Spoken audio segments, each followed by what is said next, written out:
দেশে তখন স্বৈরাচারী শাসকের ব্যাপক বিস্তৃতি, কথা বলতে পারছে না সাধারণ মানুষ। গুম হওয়ার ভয়ে তাড়া করে বেড়াচ্ছে রাজনীতি করা কোটি মানুষকে। বিশ্বমঞ্চে তখন নিজের সর্বোচ্চটা দিয়ে লড়েন আলোচিত সাংবাদিক মুশফিকুল ফজল আনসারী। বিশ্বমঞ্চে জবাবদিহিতার মুখোমুখি করেছেন পতিত স্বৈরাচারকে। যুক্তরাষ্ট্রের সাবেক রাষ্ট্রদূত উইলিয়াম বি মাইলামের সাথে মিলে ওয়াশিংটনে গড়ে তুলেছেন আন্তর্জাতিক মানবাধিকার সংস্থা রাইট টু ফ্রিডম। আরো জানাচ্ছেন সুফিয়ান ফারাবি। গুম, খুন, গণতন্ত্রহীনতা ও মানবাধিকার পরিস্থিতি যখন ত্বরান্বিতে, তখন বিশ্বমঞ্চে বাংলাদেশের 16 কোটি মানুষের কণ্ঠস্বর হয়ে জাতিসংঘ, হোয়াইট হাউস, স্টেট ডিপার্টমেন্ট ও পেন্টাগনে মানুষের অধিকার নিয়ে দীর্ঘ 1 দশক কাজ করেন প্রাক্তন সাংবাদিক ও বর্তমান রাষ্ট্রদূত মুশফিকুল ফজল আনসারী। হাসিনা ও তার সরকারের অপকর্ম বিশ্ববাসীর কাছে তুলে ধরে গুড়িয়ে দেন স্বৈরশাসকের প্রতি পশ্চিমাদের সমর্থন। পৃথিবীর সবচেয়ে গুরুত্বপূর্ণ সংবাদ সম্মেলনগুলোতে তার প্রশ্নে ঠাঁই পায় বাংলাদেশের মানুষের উপর চলা নির্যাতনের বর্ণনা। তার এই অনন্য অবদানের প্রতি কৃতজ্ঞ সমাজের নেতৃস্থানীয় সকল পেশার মানুষের। বাংলাদেশের গণতন্ত্র পুনরুদ্ধারের পক্ষে কথা বলতেন, বাংলাদেশে মানবাধিকার ফিরে আসে তার পক্ষে কথা বলতেন, এবং যে ফ্যাসিস্ট শাসন ব্যবস্থা ছিল সেই শাসন ব্যবস্থাকে বিদায় করে যাতে গণতন্ত্র সুপ্রতিষ্ঠিত হয় সেই চেষ্টা তিনি সবসময় করতেন। তার মননে সবসময় ছিল বাংলাদেশের গণতন্ত্র বিষয়টি। এই যে ছাত্র জনতার যে বিপ্লব হলো, গণ অভ্যুত্থান হলো আমাদের এই 5ই আগস্টের, এটার কিন্তু উনি কিন্তু একটা বলিষ্ঠ ভূমিকায় ছিলেন। আমরা দেখেছি যে জাতিসংঘ বলেন, হোয়াইট হাউসে বলেন, স্টেট ডিপার্টমেন্টের যে সংবাদ সম্মেলনগুলো বলেন, এগুলোতে কিন্তু উনি বলিষ্ঠ ভূমিকা পালন করেছিল, প্রশ্নবাণে জর্জরিত করেছিল, যার সদুত্তর দিতে যে কিন্তু অনেক সত্য কথা কিন্তু উঠে এসেছিল। গণতন্ত্র পুনরুদ্ধারে মাঠে থাকা রাজনৈতিক দলগুলো গর্বের সাথে স্মরণ করে তার কৃতিত্ব। কারো কাছে তিনি স্মরণীয়, আর কারো কাছে সবচেয়ে সোচ্চার থাকা মানুষদের একজন। যারা সাংবাদিকতার পেশায় নিয়োজিত আছেন, মুশফিকুল ফজল আনসারীর কাছ থেকে সাংবাদিকতার ক্ষেত্রে গণতন্ত্রের জন্য অনেক কিছু শেখবার কিন্তু তাদেরও রয়েছে।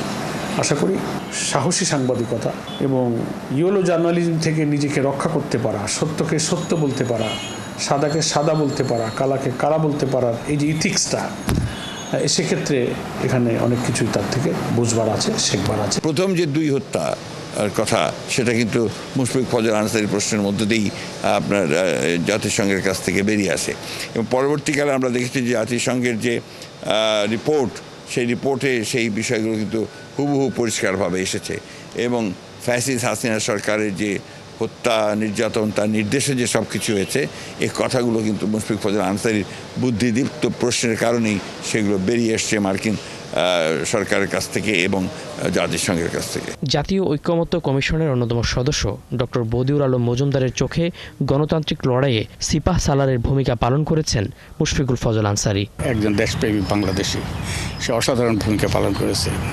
আমাদের লড়াইটা কিন্তু বাংলাদেশের অভ্যন্তরে হয়নি, লড়াইটা যে বাংলাদেশের বাইরেও হয়েছে, আন্তর্জাতিক অঙ্গনেও হয়েছে। মুশফিক সেখানে সিপাহ সালারের ভূমিকা পালন করেছে।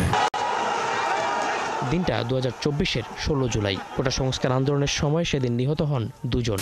নানা প্রতিবন্ধকতায় বাংলাদেশের সংবাদ মাধ্যমগুলোতে বিষয়টি ঠাঁই না পেলেও সাংবাদিক মুশফিকুল ফজল আনসারীর প্রশ্নের উত্তরে বিষয়টি উঠে আসে স্টেট ডিপার্টমেন্ট থেকে। দাবালনের মতো ছড়িয়ে পড়ে আন্দোলন, পতন হয় শেখ হাসিনার। ঢাকায় নিযুক্ত যুক্তরাষ্ট্রের সাবেক কূটনীতিক জন ড্যানিয়েলস মনে করেন, জাতিসংঘ ও স্টেট ডিপার্টমেন্টে মুশফিকের প্রশ্নগুলো আন্তর্জাতিক সম্প্রদায়ের দৃষ্টি কেড়েছে। His raising these issues at the press briefings, his relationship with the spokesperson's office, ensured that there was a very healthy discussion within the US government. সাবেক ছাত্রদল নেতা আশিক রহমানের মাধ্যমে গণ অভ্যুত্থানের নেতাদের সঙ্গে যুক্তরাষ্ট্র থেকে সে সময় নিবিড় সম্পর্ক রাখেন মুশফিকুল ফজল আনসারী। আন্দোলনের পক্ষে আন্তর্জাতিক জনমত তৈরির প্রতিশ্রুতি দিয়ে সমন্বয়কদের সাথে থাকার বার্তা দেন। অন্যদিকে সফল গণ অভ্যুত্থানের পর নতুন সরকার গঠনে নোবেলজয়ী অর্থনীতিবিদ অধ্যাপক ডক্টর ইউনূসের নাম ছাত্রদের মাধ্যমে প্রস্তাব রাখেন তিনি। কানেকশনটা ডক্টর ইউনূসের সাথে স্টুডেন্টদের কানেকশনটা আমি মনে করি, আমার জানা মতে মুশফিক ফজল আনসারী মূল ভূমিকাটা পালন করেছেন। অন্যান্য অনেকেরও ভূমিকা থাকতে পারে, অন্যান্য অনেক ফ্যাক্টরও কাজ করতে পারে, সেটা ডিফারেন্ট ইস্যু, বাট ছাত্রদের সাথে কানেকশনে মুশফিকের একটা ভূমিকা ছিল। যখন 24-এর গণঅভ্যুত্থান চলে, ছাত্রলীগ শিক্ষার্থীদের উপর হামলা করে, ঠিক সেই সময়টাতে ভাইয়ের সাথে আমার যোগাযোগ হলো, এবং এখানে যে মানবাধিকার লঙ্ঘনের ঘটনা ঘটলো, ছাত্রলীগ শিক্ষার্থীদের উপরে হামলা করলো, অনেকে রক্তাক্ত হলেন, আহত হলেন। সেই কথাগুলো কিন্তু তিনি আন্তর্জাতিক পর্যায়ে উত্থাপন করেছিলেন। মুশফিকুল ফজল আনসারী ভাইয়ের মাধ্যমে মেসেজটা আমাদের কাছে দেয় যে হচ্ছে তোমরা শক্ত থাকো, তোমরা যে অসাধ্য সাধন করতেছো, তোমরা যে চেষ্টা করতেছো, আমরা পুরোপুরি তোমাদের সাথে আছি। যে কোনো সাপোর্ট আমার কাছ থেকে লাগলে জানাবে, আমি তোমাদেরকে সেই সাপোর্টটা করবো, এরকম একটা মেসেজ দেয়। সেই দিন আমাদের কথা হয় এবং সেই বার্তা পেয়ে আমরা ওনাকে থ্যাংক ইউ দিই এবং বলি যে হচ্ছে জীবনের বিনিময়ে হলো আমরা এই লড়াই চালিয়ে যাব। বাঙালির সফলতম গণ অভ্যুত্থানে এভাবে নিজের সর্বোচ্চটা দিয়ে ইতিহাসে জায়গা করে নিয়েছেন সাংবাদিক ও বর্তমান রাষ্ট্রদূত মুশফিকুল ফজল আনসারী। সুফিয়ান ফারাবি, ৭১, ঢাকা।